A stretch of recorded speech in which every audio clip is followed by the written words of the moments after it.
"Father," asked the young boy, "what is the spirit?" "Spirit," replied the father, "the spirit is the essence of all things."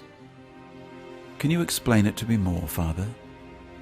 The father thought for a moment and said, "Thousands of bees take thousands of drops of nectar from thousands of flowers, and the nectar is all stored in one place. The drops of nectar do not ask, 'From what flower am I?' They are free from their temporary places. Spirit is that which is free from temporary designation." The boy looked puzzled. So the father continued, "When sweet sap rises in a tree, it spreads throughout the entire tree, giving it life.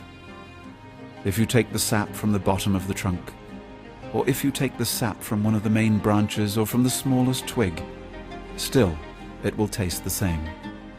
Spirit is like that life-giving sap. It is the same inner essence, whether it is housed in the body of a man, an elephant, a flower, or a bird." The boy nodded his head, and so the father explained further, "Take a cup of water." And the boy did as he was asked. "Now put a spoon of salt inside and stir it well."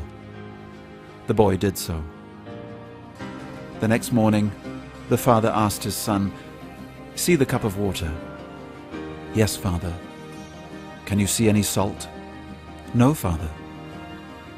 "Now take a spoonful from the top of the cup and taste it."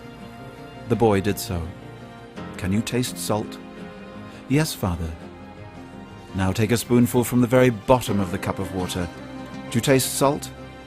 "Yes, Father." So spirit is like that.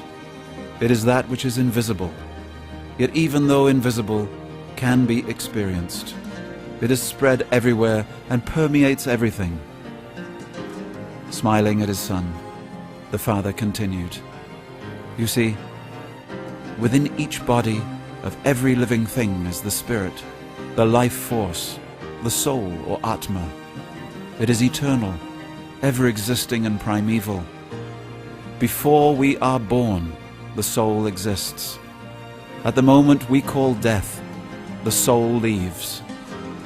But while the body comes into existence, remains for a few brief years, then disappears.